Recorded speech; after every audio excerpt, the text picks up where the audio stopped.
very happy that we are collaborating once again with the Port Washington Play Troupe. We're very excited to have Kate Beckman with us tonight. Just going to give her a short little introduction here. This evening's program is presented by Kate Beckman. She's familiar to audiences as an actor, director, cabaret performer, and as Nan Edwards in the musical Fair Liberty's Call by Port Washington resident Pam Meadows. She will be back on December 4th to present a holiday potpourri, which will be a kaleidoscope of holiday-themed readings to reminisce, tickle, and inspire in celebration of the season. But tonight, 'tis the witching time. Welcome. 'Tis now the very witching time of night, when churchyards yawn and hell itself breathes out contagion to this world. Thrice the brinded cat hath mewed, thrice and once the hedge pig whined. Harpier cries, "'Tis time, 'tis time." Round about the cauldron go, in the poisoned entrails throw. Toad, that under cold stone days and nights has 31 sweltered venom sleeping got, boil thou first in the charmed pot. Double, double toil and trouble, fire burn and cauldron bubble. Fillet of a fenny snake in the cauldron boil and bake. Eye of newt and toe of frog, wool of bat and tongue of dog. Adder's fork and blind worm's sting, lizard's leg and howlet's wing, for a charm of powerful trouble, like a hellebore boil and bubble. Double, double toil and trouble, fire burn and cauldron bubble. Seems a downright shame. Seems an awful waste.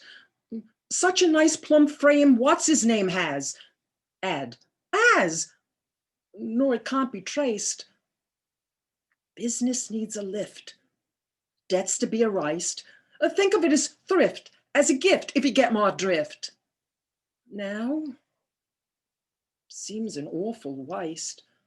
I mean, with the price of meat what it is, when you get it, if you get it. Take, for instance, Mrs. Mooney and her pie shop. Business never better, using only pussy cats and toast. And a pussy's good for maybe 6 or 7 at the most. And I'm sure they can't compare as far as taste. Well, it does seem a waste. Think about it. Lots of other gentlemen soon be coming in for a shave. Think of all them pies.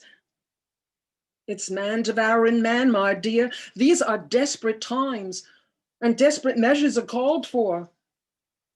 Here we are now, hot out of the oven. Have a little priest, sir, it's too good at least. Then again, they don't commit sins of the flesh, so it's pretty fresh. Try the priest, heavenly. Not as hearty as bishop, perhaps, but then again, not as bland as curate either. And good for business too, always leaves you wanting more. Trouble is, we only get it on Sundays. Lawyer's rather nice, if it's for a price. Order something else though to follow, since no one should swallow it twice. Anything that's lean, if you're British, you might enjoy Royal Marine. Anyway, it's clean, though of course it tastes of wherever it's been. Now let's see here. Lovely bit of clock, maybe for a lark. Then again, there's sweep if you want it cheap and you like it dark. Now then, this might be a little bit stringy, but then of course, it's fiddle player. Oh, now, this isn't fiddle player. It's piccolo player. How can you tell? It's piping hot, so blow on it first. The history of my world, what does it tell? Is who gets eaten and who gets to eat, who gets to sell. But fortunately, it's also clear that everybody goes down well with beer. And we have some shepherd's pie peppered with actual shepherd on top. And I've just begun. Here's the politician so oily, it's served with a doily. Add one. Put it on a bun. Well, you never know if it's going to run. Now, actor, that's compactor and always arrives overdone. We'll take the customers that we can get, high-born and low, my love. We'll not discriminate great from small. Now, we'll serve anyone, meaning anyone, and to anyone at all.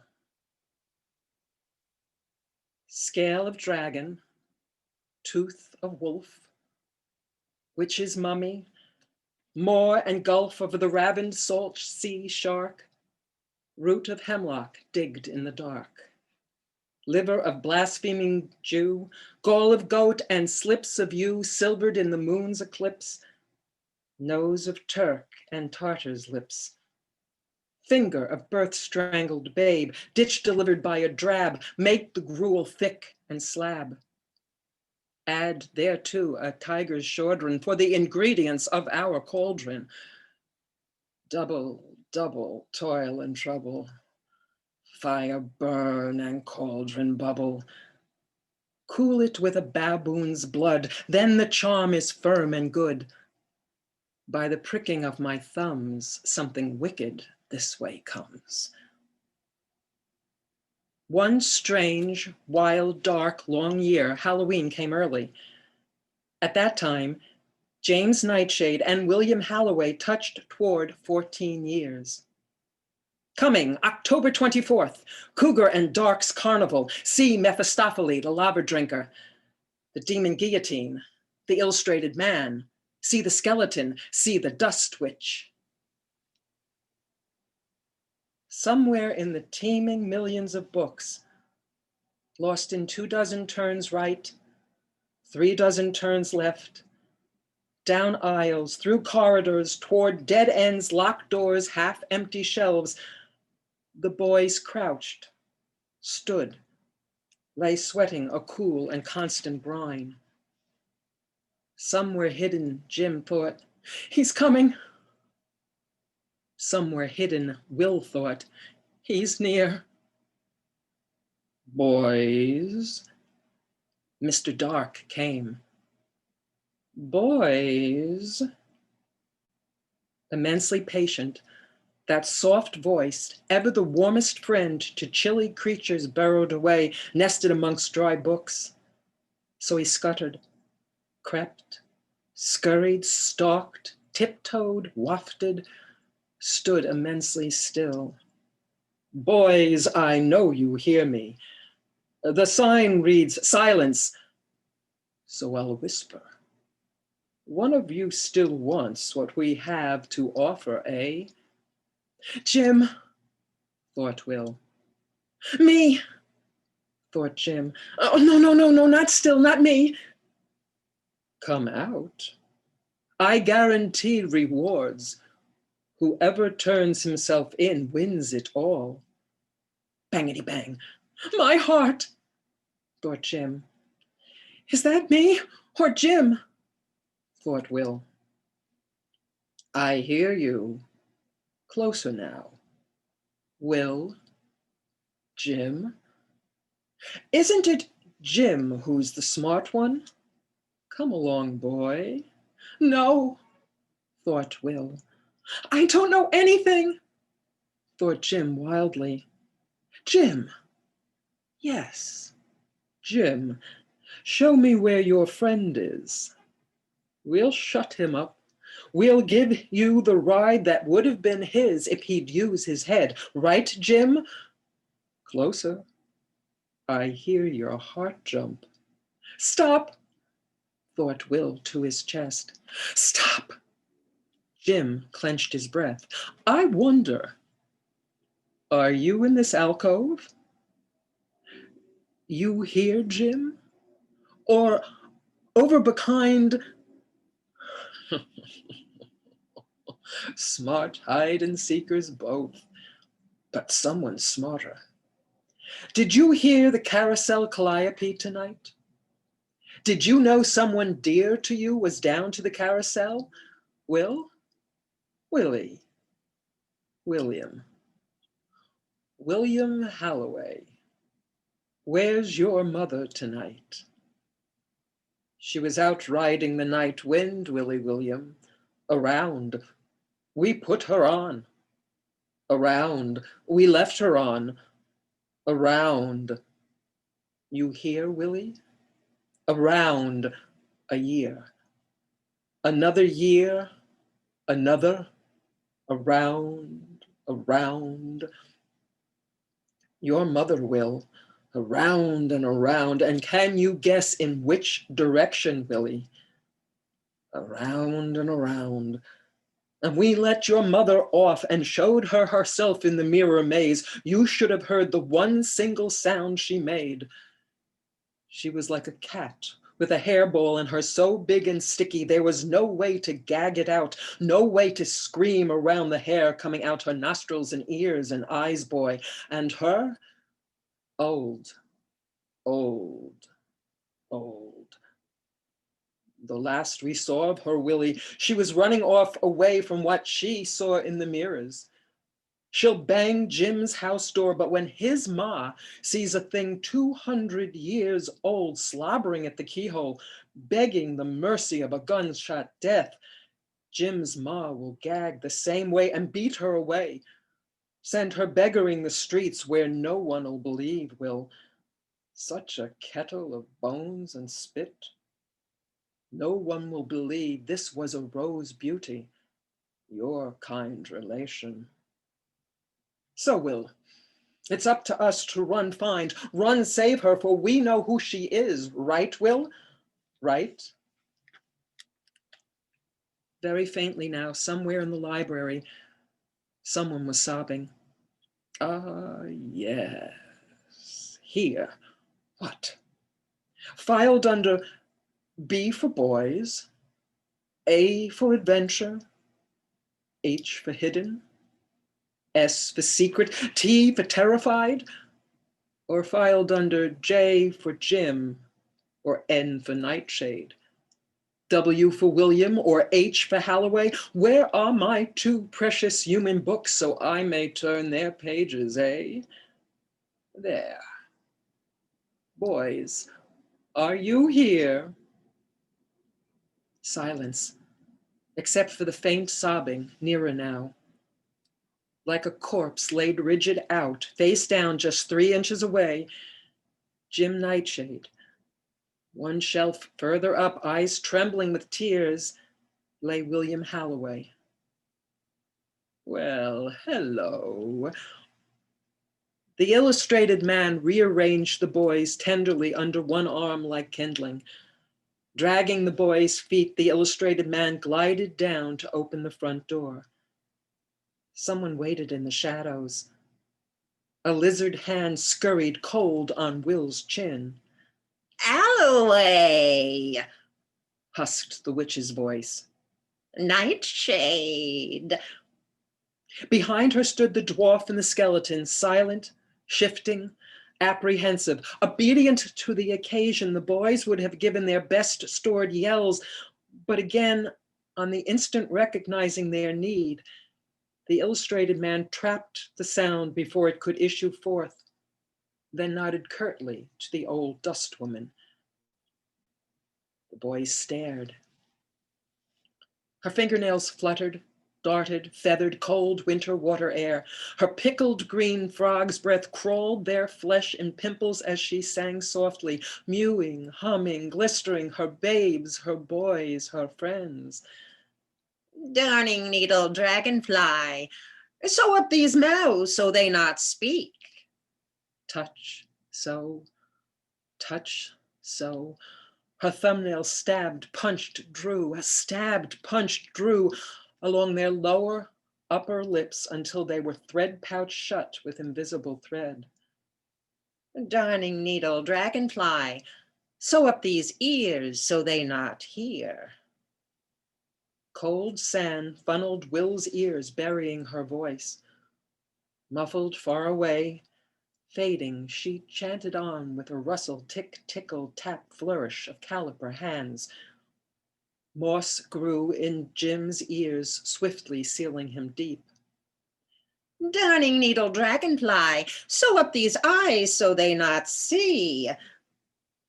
Her white, hot fingerprints rolled back their stricken eyeballs to throw the lids down with bangs, like great tin doors slammed shut. Will saw a billion flash bulbs explode, then suck to darkness while the unseen darning needle insect pranced and fizzed as closeted voice stitched off their senses forever and a day beyond. Darning needle dragonfly, have done with eye, ear, lip, and tooth. Finish hem, so dark, mound dust, heap with slumber sleep. Tie all knots ever so neat, pump silence in blood like sand in river deep. The boys stood silent. The illustrated man took his embrace from them and stepped back. The woman from the dust sniffed at her twin triumphs, ran her hand a last loving time over her statues. The dwarf toddled madly about in the boys' shadows, nibbling daintily at their fingernails, softly calling their names. The illustrated man nodded towards the library. Left, right, 1, 2. The boys walked down the steps, the dwarf at Jim's side, the skeleton at Will's. Serene as death, the illustrated man followed. Double, double toil and trouble. Fire burn and cauldron bubble. Cool it with a baboon's blood, then the charm is firm and good. By the pricking of my thumbs, something wicked this way comes. Before you take me up to bed, will you tell me a story? How many times has a child asked this of a parent, guardian, or babysitter? These are local New York stories, perfect to answer a young person's request. Perfect spooky stories for a Halloween night. The Satin Dress. She worked in a box factory and her salary was not large. She made just enough to cover the cost of food, shelter, and the clothes on her back. She could barely afford the fare from the factory to her flat in Flushing. So when she received an invitation to a fancy dress party from an old friend who had married well, she did not know what to do. Here was her chance at last to shine a little, to experience how the other half lived. She was quite pretty and might catch the eye of a rich young bachelor, as her friend had before her. But she had no money to buy a dress or even to purchase the material to make one. She mentioned her dilemma to a woman at the box factory. Why not rent a costume? It shouldn't cost much just for one evening. Try a local pawn shop. She thought the idea had merit, and so she made her way to a pawn shop near her home after work. At the rear of the store, she found a beautiful satin gown complete with matching accessories. The owner of the shop was willing to rent the gown to her for a reasonable fee. She decided attending the party was more important than drinking milk for at least 1 week. So she paid the fee and took the beautiful gown home with her the night of the party. She dressed carefully for the occasion and peered at her reflection in the tiny mirror in her bathroom. She looked radiant, her blue eyes glowing with excitement, her pale hair piled high on her head. She patted the satin dress with a white gloved hand. As she turned away from the mirror, she thought she heard a ghostly voice whisper, "Give me back my dress." She froze in the doorway, looking around uncertainly for the speaker, but saw no one. She shrugged, went downstairs, and splurged on the cab fare to Manhattan. Her friend greeted her enthusiastically when she arrived, exclaiming in wonder over the beautiful satin dress. She was quickly inundated with dance partners, and the men kept cutting in on each other on the dance floor. She felt like Cinderella at the ball, and the first hour of the party quickly slipped away. She slowly became aware of growing nausea when she paused to sip some wine between dances. She felt lightheaded, and the room was spinning rather faster than the movements of the dance would warrant. For a moment, she heard a ghostly whisper in her ear, "Give me back my dress." She gasped, and her partner apologized, thinking he had stepped on her foot. She ignored her physical discomfort for a while, trying to smile into the faces of her partners, but finally the nausea overwhelmed her. She gave an excuse to the man with whom she was dancing and slipped away. She made her way to the street and managed to summon a cab to take her home. After paying the fare, she staggered into the building and crawled up the steps to her flat. It took her a long time to get her key into the lock because her hands were trembling. She fell in the door at last and stumbled brokenly to her bed. As she threw herself onto the covers, she heard a ghostly voice whisper in her ear for the third time, "Give me back my dress." "Why?" she gasped, as her vision grew dark and pain overwhelmed her. "You have stolen this dress from the dead, and I want it back." The young woman was found dead the very next day, and the circumstances were unusual enough to warrant an autopsy. The report stated that the young woman had been poisoned by embalming fluid, which had entered her pores when she grew overheated from dancing at the party. The authorities found the receipt for the dress rental and questioned the pawnbroker, who told them he had purchased the dress from a poor undertaker's assistant. The dress that had killed the young woman had been removed from the body of a dead girl just before her casket was nailed shut and buried in the local graveyard. The undertaker's assistant fled the city when he heard about the young woman's death, and the police were never able to locate him. Piece by piece. There once was a crazy ghost over in Poughkeepsie that got folks so plumb scared that nobody would stay more than one night in its house. It was a nice old house, or was, until the ghost began making its presence known. The owners got so riled up that they finally packed up one morning and moved away. The house agents sold the house a couple of times, but none of the new owners would stay once the ghost made an appearance. After a few years of this, the place was abandoned. No one in their right mind would go near the place, not even kids on a dare. And you know what they can be like.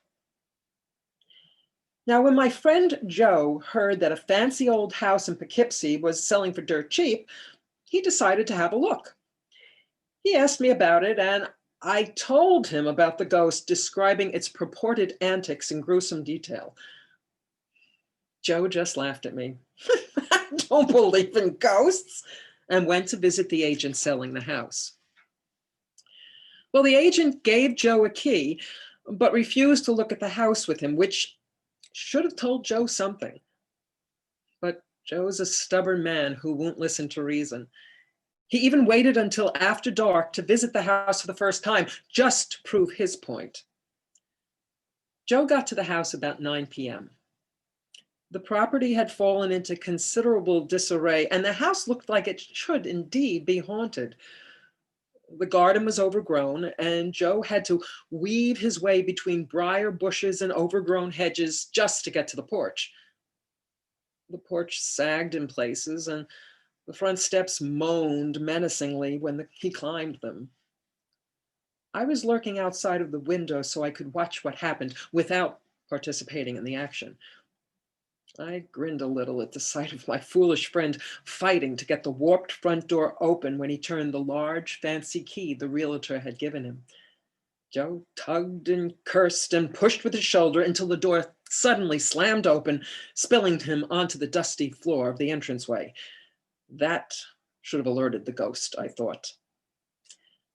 Joe climbed to his feet, brushed off the dirt, and looked around in the light of the gas lantern he carried. It was a large entrance hall, well proportioned but neglected, with cobwebs and dust everywhere. As Joe paused near the door to get his bearings, he heard a thump from the top of the staircase facing him. He jumped and looked up as a disembodied voice began to moan, starting down low and then rising until it shrieked higher than a soprano singing Wagner. A glowing leg appeared out of nowhere and rolled down the steps, landing right next to Joe's feet. Joe gasped and stood frozen to the spot as the leg flopped around a few times, trying to walk all by itself. Then an arm appeared and rolled down to meet the leg. The long fingers stretched out and grabbed Joe's shoe. Joe kicked at it with his free foot until it relaxed its grip. Next came a foot, which thudded slowly down the steps, one at a time, with a hollow bumping like a drum of doom. Another arm rolled after it, and then a torso. Glowing body parts kept popping into existence and plummeting down the steps toward Joe. They were bumping and jostling each other, and the glowing pieces were starting to look less and less like a loose pile and more like a gruesome, blood-stained, headless body. Joe held his ground a lot longer than anyone else had, but when a screaming head appeared at the top of the steps and started rolling down toward him, Joe had had enough. With a shriek that could wake the dead, those that weren't already up and haunting the house, that is, Joe ran for his life, out of the house, out of the street, out of the town, leaving his car behind him. I made a hasty exit myself when the head looked up from its place on top of the blood-stained body and winked at me through the window.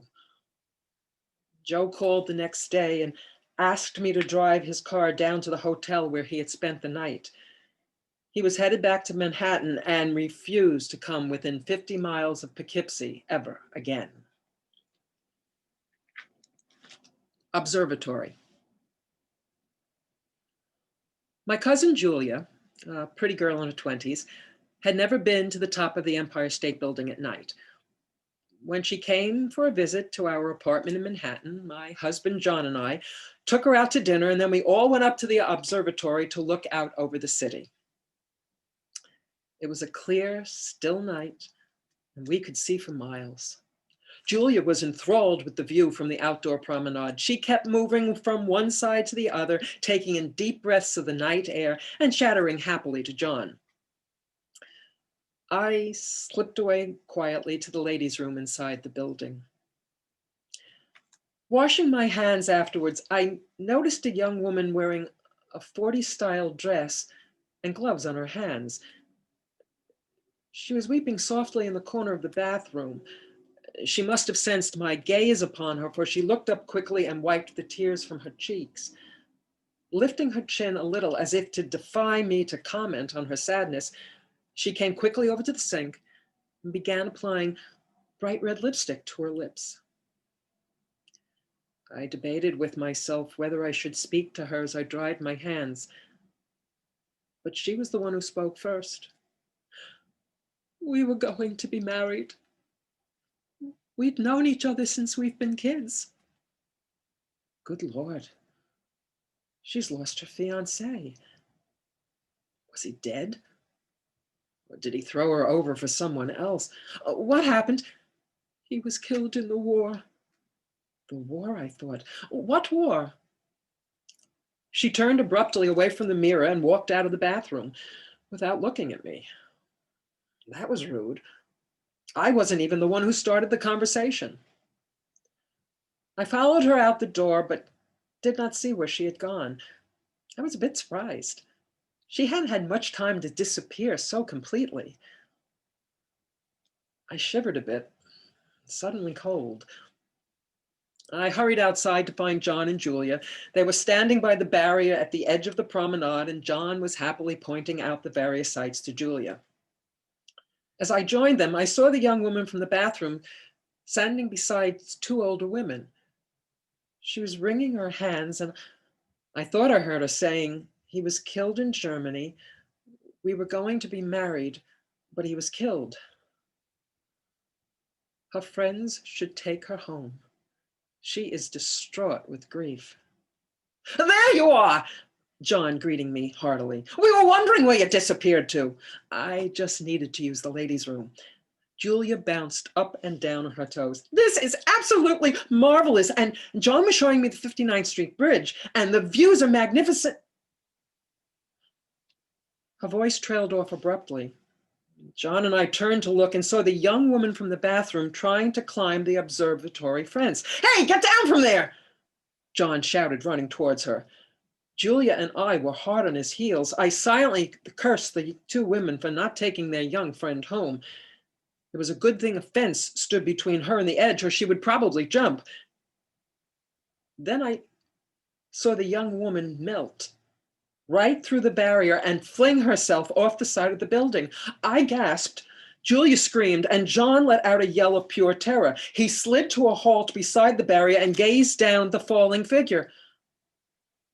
I stopped beside my husband and clutched his hand tightly. We watched the girl fall. About halfway down, she vanished into thin air.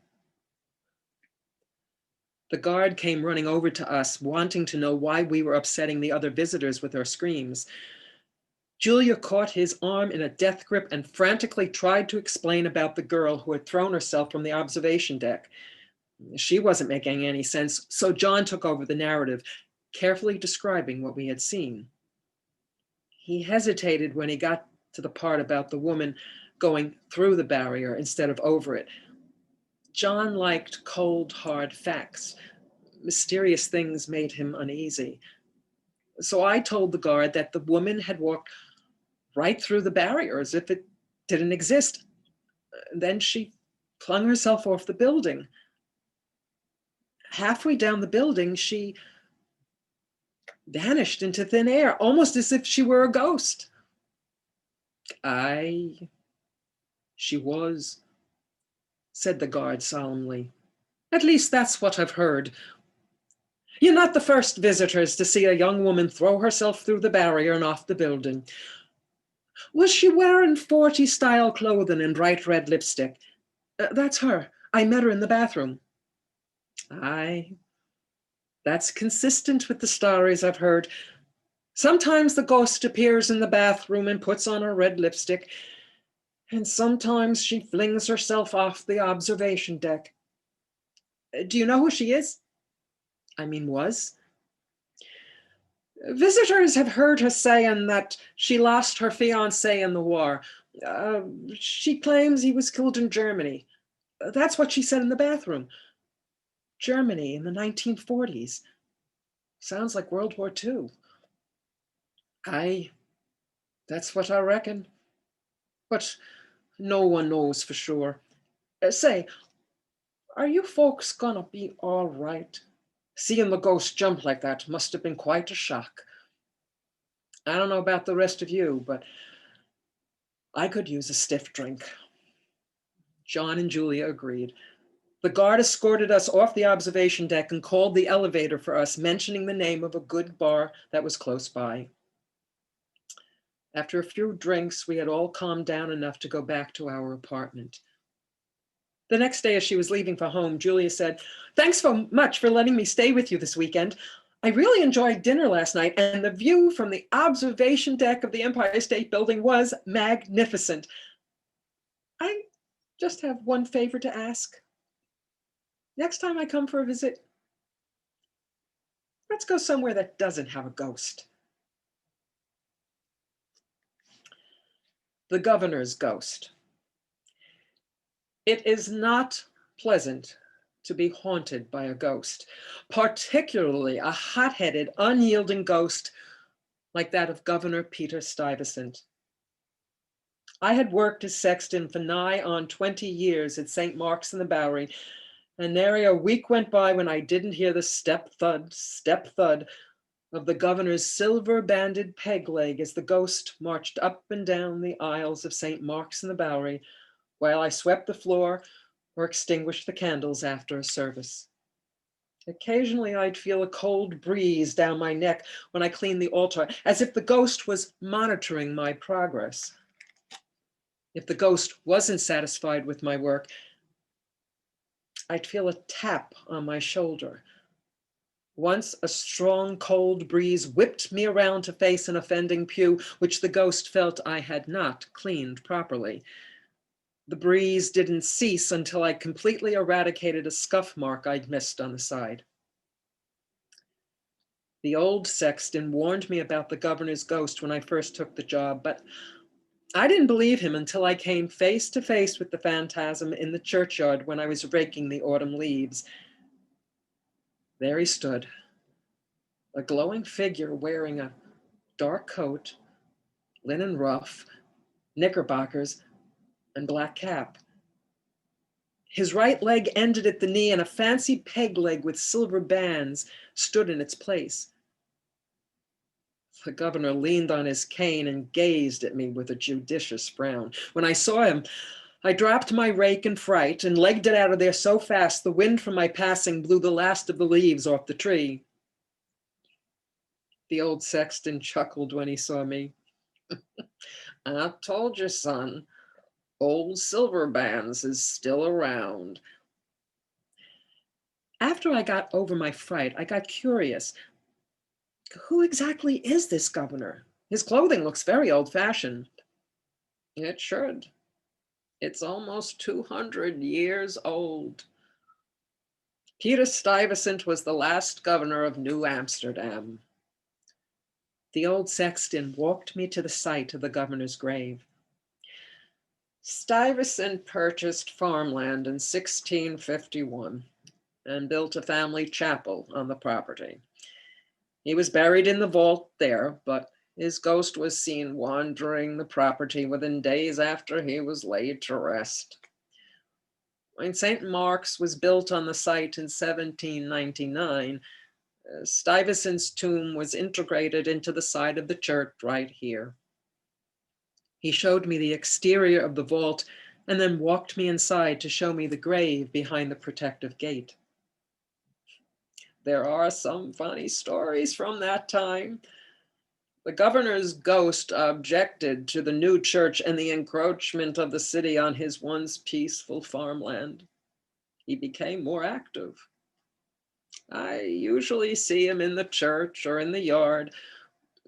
Just be respectful and keep doing what you're supposed to be doing, and you will get on all right. I had some doubts about this statement, but the old sexton just patted me on the shoulder and sent me back into the yard to finish raking the leaves. The old sexton retired shortly after I joined the staff, and I assumed all his duties, including that of ghost placation. It was a funny role, but I got used to it as the years rolled by. Now, 20 years later, it was my turn to introduce the ghost of Peter Stuyvesant to my successor. A local young man applied for the job. He was a nice sort who came highly recommended, so we hired him to assist me in my final year as sexton before I retired. I had thought the governor would like the new young man, but I realized I was wrong on the very first day. When the young sexton walked into the sanctuary, a chill breeze howled down the center aisle, nearly knocking the man down. "That's a bad draft you have in here. Do you want me to look into it? I'm very good at fixing things. I was studying to be a scientist in the war, before the war." I'm afraid that draft is unfixable. Behind his back, I saw a white figure forming from the door. The governor did not look pleased. Still, my old bones were aching and my fingers were knotted up with arthritis. I needed a young man to help me with my tasks, and this fellow came highly recommended. So I walked him around and explained the duty of a sexton. He picked up everything quite quickly, but when I casually mentioned the church ghost to him, he laughed scornfully at the very idea. "I'm I'm a scientist. I don't believe in ghosts. Which tells you right there that science can't explain everything. His attitude also explained the governor's ire when he first walked into the church. There's nothing that irks the hot-headed governor more than a disbeliever. The young sexton settled in quickly and did his work well. I couldn't tell if he was ignoring the echoing step-thud footsteps that frequently marched down the church aisles, or if he really didn't hear them. And he blamed the cold chill and the sudden breezes that frequently beset him as caused by the unfixable draft. Whenever churchgoers mentioned a ghost to the new sexton, he shook his head and refused to listen. I'm a man of science. I do not believe in ghosts. One evening, the rector invited both of us to a late supper at his home. The three of us were discussing my retirement over dessert when the rector realized he'd left some important paperwork at the church. The young sexton jumped up immediately and volunteered to get it, waving us both back to our chairs. We smiled knowingly at each other and let him go, remembering our own eager youth. We were enjoying a drink in the rector's study when we heard an alarming series of shrill screams. My heart nearly leapt out of my chest, and the rector spilled his drink all over the floor as we hurried out the front door to find out what was going on. The church was just visible from the rector's yard, and I gasped as I saw a tall, glowing figure brandishing a cane as he chased the young sexton out of the churchyard. It might have been a mistake hiring a scientist, the rector murmured to me as we watched the hapless young man running toward us with the ghost at his heels. He came highly recommended. Taking pity on the young man, I threw up my hands and waved off the irate ghost. Point made. The governor whirled on his good leg and marched back toward the church as the young sexton slid to a halt in front of us, gasping for air. He stuttered badly as he described exiting the church, locking the front door, and walking through the yard with the rector's paperwork in hand. Suddenly, he was confronted by a glowing figure waving a stick, which drove him off the property. I'm sorry. The papers, I must have dropped them. At that moment, the church bell began to ring. Loud and sonorous, it pealed again and again, waking up the whole neighborhood. The young sexton wailed with fear when he heard it and tried to dive under a bush. Honestly, is that necessary? I muttered, glaring at the church as I hauled the young man upright. It had to be Stuyvesant's ghost ringing the bell. The sexton had locked the church when he exited, and no one else was around at this hour. I'll take care of it, I told the rector, pushing the young sexton gently towards him. You look after him. As the rector took the young sexton inside to calm him down, I marched toward the church.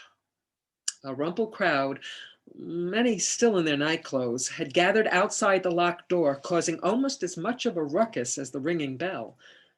They were tugging on the locked door angrily and loudly speculating on who was responsible for ringing the bell that had roused them from sleep. I pulled out my keys and let the crowd inside. We trooped to the place where the rope hung down out of the bell tower. But the rope was missing. When we gazed upward, we saw that it had been torn off halfway up the tower. Over our head, the bell was still ringing powerfully. On and on it rang, swinging back and forth with each boom long after it should have fallen silent. Several men searched the church for an intruder. The rest of us watched the ringing bell until at last it ceased its ringing. I know I was not the only person who felt a chill breeze swirl past my body and rush out the open front door. Stuyvesant, one woman whispered. Several others murmured their assent. The crowd slowly dispersed and I locked up the church. I discovered the requested paperwork strewn all over the churchyard and picked it up. When I reached the rector's house, I found him alone in his study, He had given the lad a drink and sent him home, not sure if he would be coming back to St. Mark's in the Bowery. Don't underestimate the lad. He lived through the war. Some things are worse than a ghost. I was right. The young sexton showed up rather sheepishly in the morning, and we went to have a look at Stuyvesant's crypt. The outside of the vault had not been disturbed, but when we looked through the protective gate, which was locked, we saw the missing half of the broken rope lying beside the governor's grave. The young sexton turned a funny shade of green when he saw it. I was hoping I dreamed the whole thing. Evidently not, I said, unlocking the gate and going inside to fetch out the rope. When the day's duties were done, I stepped out into the churchyard and found the young sexton sitting under the tree where I'd first seen Peter Stuyvesant's ghost. He had his head in his hands. I went over to him and leaned against the trunk. I'm a man of science. Yes, I know. I don't believe in ghosts. That thing that confronted me last night, that was a ghost. That was the governor. He has very decided opinions about things, including scientists who don't believe in ghosts. Oh, yes.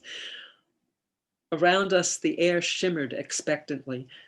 After a moment, the young sexton said, I can live with that. Can he? Stuyvesant materialized on the far side of the tree, just out of the sight of the young sexton. The governor eyed the young sexton thoughtfully. I don't think the governor had expected the young man to return to St. Mark's after his ghostly scare, yet here he was, back on the governor's stomping grounds. The young man obviously had courage, even if he did have some funny ideas about the afterlife. The governor favored the young sexton with a wintry smile and a regal nod of approval. Then he vanished. I believe he can. Click, clack, the rattle bag. Before you take me up to bed, will you tell me a story? Do you actually need me to take you up to bed? Yes. I believe you do. It's because I finished my homework and it's my bedtime, and I am a bit scared. Not very scared, just a bit. But it's a very big house, and lots of times the lights don't work, and it's sort of dark. I can understand that. It is a very big old house. What kind of story would you like me to tell you? Well, I don't think it should be too scary, because that's when I go to bed. I'll just be thinking about the monsters the whole time. But if it isn't just a little bit scary, then I won't be interested. And you make up scary stories, don't you? I know, because she says that's what you do. She exaggerated. I write stories, yes, nothing that's been published yet. And I write lots of different kinds of stories. But you do write scary stories. Yes. Do you know any stories about Click, Clack, the Rattle Bag? I don't think so. Oh, those are the best kinds of stories. So they tell them at your school? Sometimes. What's a Click, Clack, Rattle Bag story? Oh, everybody knows them. I don't. I think maybe you should take me up to my bedroom, and then you can tell me a story before I go to bed, but a not very scary story, because I'll be up in my bedroom then, and it's actually a bit dark up there too. Shall I leave a note for your sister telling her where we are? You can, but you'll hear when they get back. The door is very slammy. We walked out of the warm and cozy kitchen into the hallway of the big house, where it was chilly and drafty and dark. I flicked the light switch, but nothing happened. The bulb's gone. That always happens. Our eyes adjusted to the shadows. The moon was almost full, and blue-white moonlight shone in through the high windows on the staircase down into the hall. We'll be all right. Yes, I am very glad you're here. The stairs creaked beneath the threadbare stair carpet. Click-clacks are the best monsters ever. Are they from television? I don't think so. I don't think people know where they come from. Mostly they come from the dark. Good place for a monster to come from. Yes. We walked along the corridor in the shadows, walking from patch of moonlight to patch of moonlight. It really was a big house. I wished I had a flashlight. They come from the dark. I think they're probably made of dark. And they come in when you don't pay attention. That's when they come in. And then they take you back to their, not nests. What's a word like nests, but not? House? No, not house. Lair? I think that's the word. Yes, lair. He squeezed my hand. Right, so they take the people who don't pay attention back to their lair. And what do they do then, your monsters?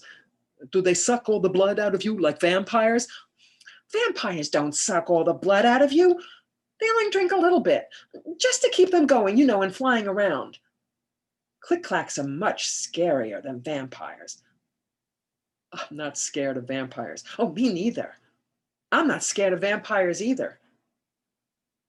Do you want to know what click-clacks do? They drink you. Like a Coke? Coke is very bad for you. If you put a tooth in Coke, in the morning it will dissolve into nothing. That's how bad Coke is for you. Click-clacks drink you. First they bite you, and then you go all ishy inside, and all your meat and all your brains and everything except your bones and skin turns into wet milkshakey stuff, and then the click-clacks suck it out through the holes where your eyes used to be. That's disgusting. Did you make it up? No. I can't believe you kids make up stuff like that. You didn't ask me about the rattle bag. Right. What's the rattle bag? Well, once you're just bones and skin, they hang you up on a hook and you rattle in the wind. So what do these click-clacks look like? They look like what you aren't expecting, what you're not paying attention to. We were climbing the wooden steps now. I held onto the railing on my left, held his hand with my right as he walked beside me. It smelled like dust and old wood that high in the house. The boy's tread was certain, though, even though the moonlight was scarce. Do you know what story you're going to tell me? It doesn't have to actually be scary. Not really. Maybe you could tell me about this evening. Tell me what you did. That won't make much of a story for you. My girlfriend just moved into a new place on the edge of town. She inherited it from an aunt or someone. It's very big and very old. I'm going to spend my first night there with her tonight, so I've been waiting for an hour or so for her and her housemates to come back. See, you know all that, but you don't think. You just let your brain fill in the gaps. He pushed open the door to the attic room.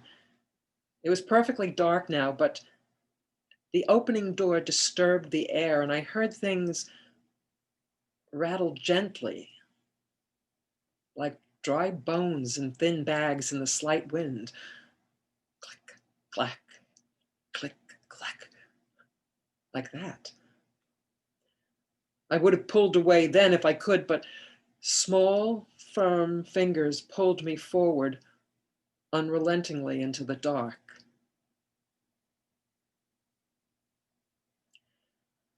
So I leave you with these thoughts and words from William Shakespeare, Stephen Sondheim, Ray Bradbury, S.E. Schlosser, and Neil Gaiman. And finally, wishes for pleasant dreams, courtesy of Gilbert and Sullivan. When you're lying awake with a dismal headache and repose is tabooed by anxiety, I conceive you may use any language you choose to indulge in without impropriety. For your brain is on fire. The bedclothes conspire of usual slumber to plunder you. First your counterpane goes and uncovers your toes, and your sheet slips demurely from under you. Then the blanketing tickles, you feel like mixed pickles, so terribly sharp is the pricking. And you're hot and you're cross, and you tumble and toss till there's nothing twixt you and the ticking. Then the bedclothes all creep to the ground in a heap, and you pick them all up in a tangle. Next your pillow resigns and politely declines to remain at its usual angle. When you get some repose in the form of a doze, with hot eyeballs and head ever aching, your slumbering teems with such horrible dreams that you'd very much better be waking. For you dream you are crossing the channel and tossing about in a steamer from Harwich, which is something between a large bathing machine and a very small second-class carriage. And you're giving a treat, penny ice and cold meat, to a party of friends and relations. They're a ravenous horde, and they've all come aboard at Sloane Square and South Kensington stations. And bound on that journey, you find your attorney, who started this morning from Devon. He's a bit undersized, and you don't feel surprised when he tells you, "I'm only 11. Well, you're driving like mad with this singular lad. By the by, the ship's now a four-wheeler. And you're playing round games, and he calls you bad names when you tell him that ties pay the dealer. But this you can't stand, so you throw up your hand, and you find you're as cold as an icicle. In your shirt and your socks, the black silk with gold clocks, crossing Salisbury Plain on a bicycle. And he and the crew are on bicycles too, which they somehow or other invested in. And he's telling the tars all the particulars of a company he's interested in. It's a scheme of devices to get at low prices all goods from cough mixtures to cables, which tickled the sailors by treating retailers as though they were all vegetables. You get a good spadesman to plant a small tradesman. First take off his boots with a boot tree, and his legs will take root and his fingers will shoot, and they'll blossom and bud like a fruit tree. From the greengrocer tree, you get grapes and green peas, cauliflower, pineapples, and banberries. While the pastry cook plant cherry brandy will grant apple puffs and 3 corners, yes, banberries. The shares are a penny, and ever so many are taken by Rothschild and Baring. And just as a few are allotted to you, you awake with a shudder despairing. You're a regular wreck with a crick in your neck, and no wonder you snore, for your head's on the floor.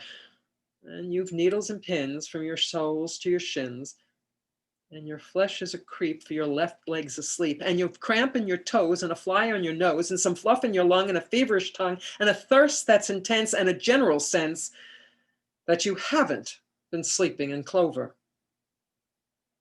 But the darkness has passed, and it's daylight at last. The night has been long, ditto, ditto my song, and thank goodness they're both of them over. Pleasant dreams, and happy Halloween.